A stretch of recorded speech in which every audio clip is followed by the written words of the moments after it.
90s கிட்ஸுக்கு இன்னும் பொண்ணு கிடைக்கலன்னு பலர் புலம்பிட்டு இருக்கிற நிலையில 3 சகோதரிகள் தங்களுக்கு ஒருத்தர் மட்டுமே கணவரா வரணும்னு ஒரு இளைஞரை பிடிவாதமா திருமணம் செஞ்சிருக்கிறாங்க. சோசியல் மீடியாவுல சிங்கிள்ஸ புலம்ப வச்சிருக்கு இந்த மேரேஜ். என்ன நடந்துச்சு வாங்க பார்க்கலாம். 3 பெண்களை ஒருவர் திருமணம் செய்ய சட்டம் அனுமதிக்குதா?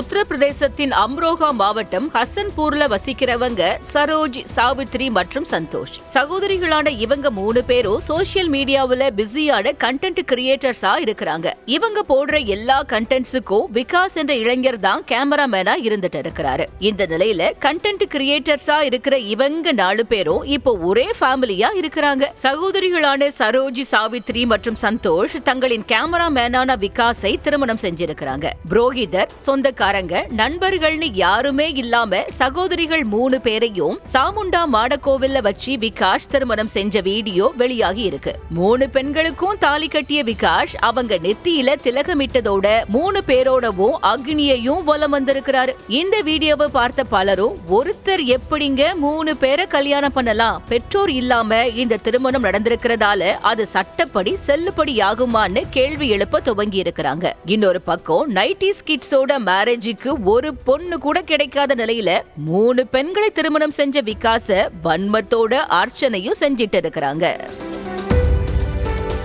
இதுக்கிடையில இந்த மேரேஜ் பத்தி போலீஸுக்கும் தெரிய வர அவங்க தரப்புல விசாரணை நடத்தப்பட்டு இருக்கு. அதுல திருமணமான 3 சகோதரிகளும் மேஜர்னும் அவங்க ஒரே வீட்டுல ஒன்னா வளர்ந்ததால தனித்தனி நபரை திருமணம் செஞ்சு பிரிஞ்சு போக விரும்பலன்னு, ஒருத்தரையே கல்யாணம் செஞ்சுக்கிட்டா ஒன்னாவே வாழலான்னு முடிவெடுத்து இப்படி ஒரு திருமணத்தை செஞ்சுக்கிட்டதா சொல்லி இருக்கிறாங்க. இதனால போலீஸாலையும் சட்டப்படி எதுவும் செய்ய முடியாத சூழ்நிலையில இருக்கிறாங்க. 3 பொண்ணுங்க வீட்டுலயும் கல்யாணத்துக்கு எந்த எதிர்ப்பும் காட்டாம அப்படியே விட்டுட்டாங்க. ஆனா அந்த 3 பொண்ணுங்களும் வழக்கம் போல தங்களோட பாடியில நாங்க ஒன்னும் சின்ன பசங்க இல்ல, சிந்திச்சு பார்த்து தான் முடிவெடுத்திருக்கோம், நாங்க ஒவ்வொருத்தரும் தனித்தனியா வாழ்றதுக்கு விரும்பல, அதனால ஒரே வீட்டுல வாக்கப்பட்டு போயிட்டோம்னு வீடியோ போட்டிருக்கிறாங்க.